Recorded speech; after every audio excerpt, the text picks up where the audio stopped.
Mi nombre es Julián Caballero. En este video vamos a explicar la diferencia existente entre las vigas curvas y las vigas rectas. Vamos a suponer que tenemos una pieza curva, la pieza DOE, en la cual está sometida a un esfuerzo de carga Q. ¿Sí?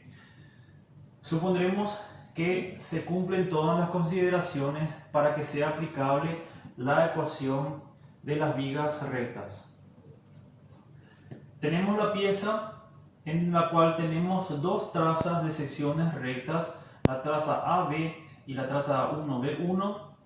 Consideramos que existe una superficie en la cual las fibras no cambian de longitud, es decir, existe una superficie neutra que representaremos por NN1. Así también se cumple la hipótesis de la que las secciones planas permanecen planas a lo largo de la flexión, es decir, A y B y la sección A1B1 permanecen planas durante la flexión. A partir de ahí, ¿qué es lo que obtenemos? Que la variación de longitud en cualquiera de los tramos comprendidas entre estos tramos está dada por A1B1 y el trazo A'B',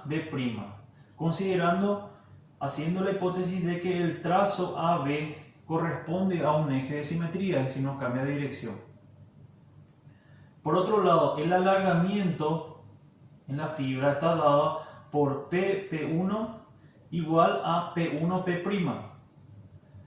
A partir de ahí tenemos la conclusión siguiente, que la deformación lineal, es decir, la variación de longitud de las fibras es proporcional a sus respectivas distancias a la superficie neutra.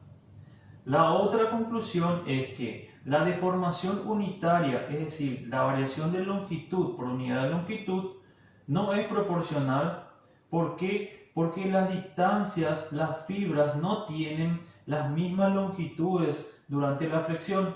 Ahí es donde se diferencia con las vigas rectas, ya que estas mantenían la misma distancia a lo largo de la flexión.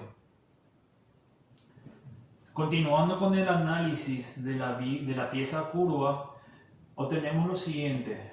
Si las tensiones normales de flexión no exceden el límite de proporcionalidad del material, la tensión en una fibra cualquiera es proporcional a su deformación unitaria. Esta condición es válida para esta ecuación de vigas rectas. ¿Qué es lo que ocurre? Nosotros tenemos ahora de que las deformaciones unitarias no son proporcionales, por ende, las tensiones elásticas en las fibras de una pieza curva no son proporcionales a las distancias que separan a dichas fibras de la superficie neutra. Entonces, sacamos dos conclusiones.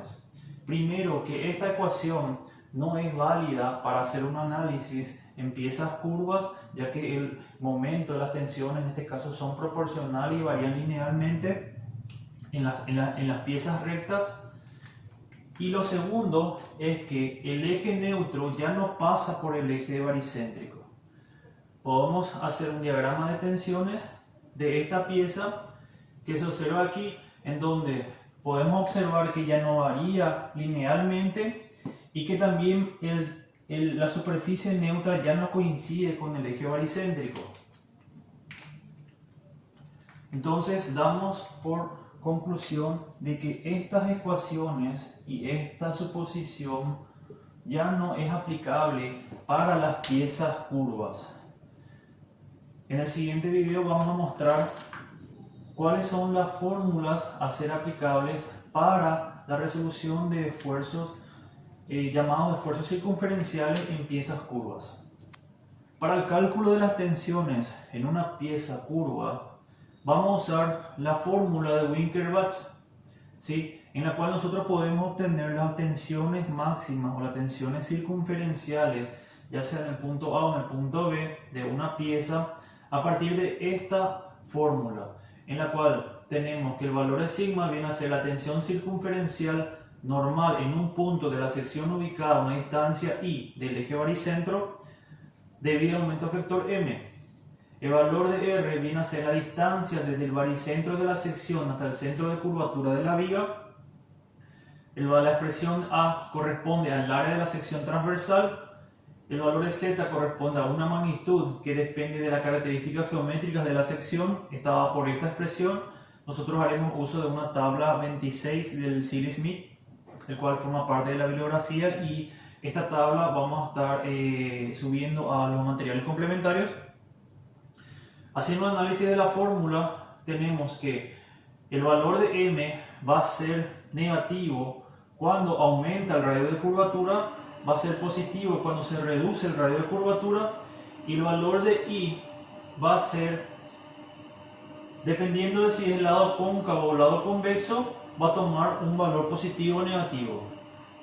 Entonces, haciendo un resumen, esta fórmula es la que utilizaremos para los cálculos de esfuerzos en una pieza curva. Se va a entender mucho mejor una vez que entremos a desarrollar los ejercicios prácticos de este contenido.